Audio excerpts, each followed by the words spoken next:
Тук сме. Добър ден! Днес ще се проведе първата тренировка на Нефтохимик за 2016 година. Преди това ще дам думата на старши треньора Диан Петков да представи новото попълнение на отбора.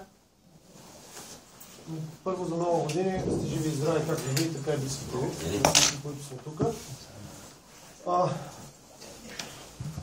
Трябва да ви кажа, първо пък като започнем, че селекцията не е пълна. Не е пълна. Това са момчетата, които са подписали договори. Ще има поне още на 2-3 попълнения най-вероятно.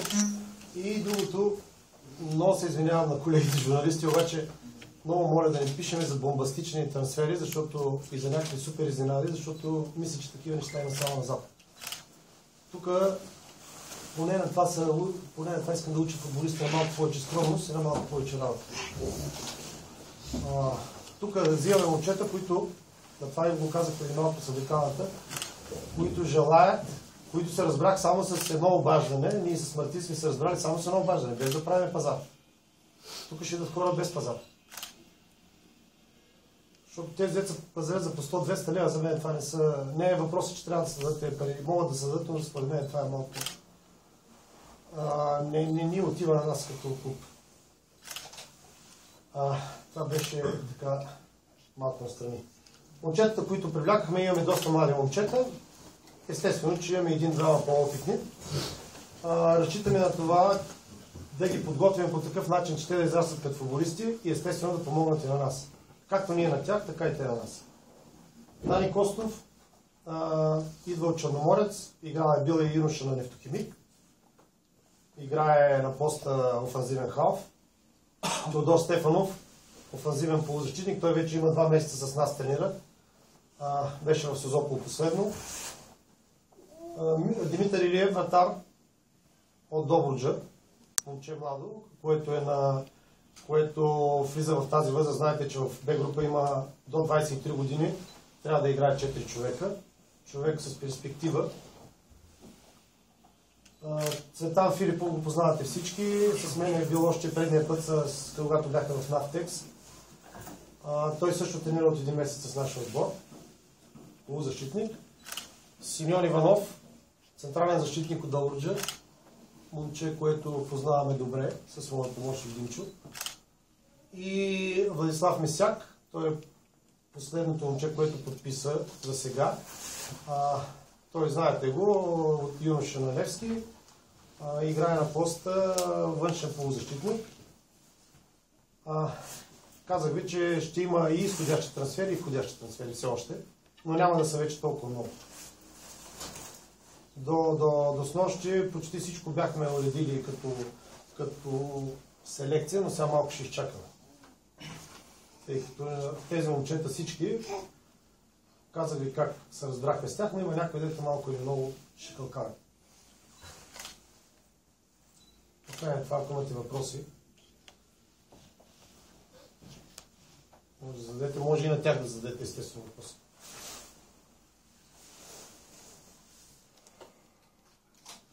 Нямате. Нека да видим един хубав случай. Тачо сте го избрали, момчета са го избрали за футболиста на полусезона, което мога да ви аплодирам, че е било напълно заслужено това, което сте направили. Такива още 3 не правят от него.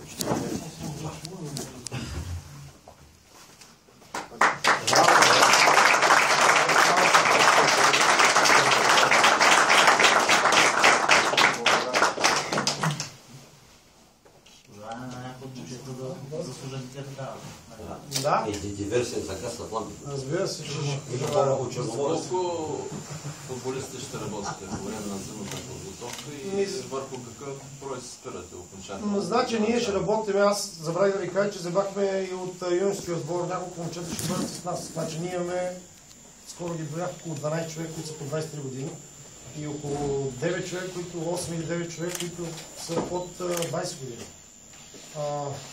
И с тях общо ще бъдат 25 човека, максимум, който ще бъдат. Като естествено, знаете, че някои от юношите ще се тренират, ако покажат, че играят с нас, ако не, имаме 19 годишна група, която играе в елитна 19 годишна група, така че имат и къде да играят момчета, но аз се надявам всеки от тях да може да покаже и да играе в мъжки отбор. На кои терени ще ползвате по време на лагера и контролите, къде съответно ще се проведат? Терените са два. Един е на Равда, там ще бъде повече за физическата подготовка, а другия ще бъде в Ахелой. Контролите започваме, има сега една идея на 23-ти, в събота ми ще се правеше 23-ти, така с един отбор, но иначе на 27-ти е Север, на 30-ти е Созопол, на 3-ти Гълъбо. Къде ще бъдат? Още не мога да ви кажа. Значи, те ще зависимост от времето, защото знаете, че е малко по-трудно. След това ще участваме на този турнир и така. Така ще бъде подготовка. Ясно е, господин Петков, че до края на първенството, предполагам, вашата идея на колегата Димчо Янов ще бъде да изграждате ядро на отбор, с който може да преследвате значително по-високи цели в следващото първенство. В тази насока и връзка имате ли гаранции, че хората, с които ще работите, ще продължите и следващото първенство? Ние нямаме гаранция дали изобщо ще бъдем тренирани следващото първенство, така че аз не мога да кажа.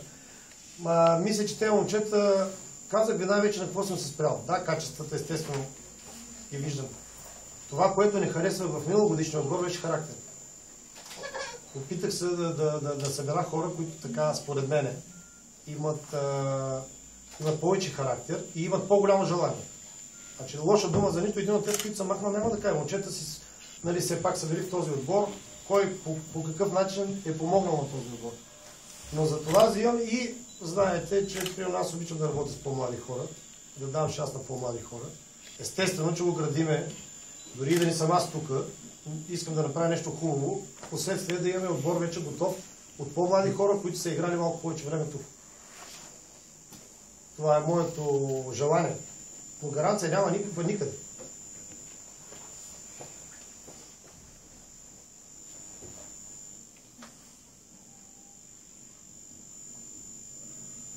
Да става. Казвайте, ако има нещо да ставаме, защото трябва да тренираме. Айде да ставаме, да тренираме. Айде! Благодаря за вниманието на всички.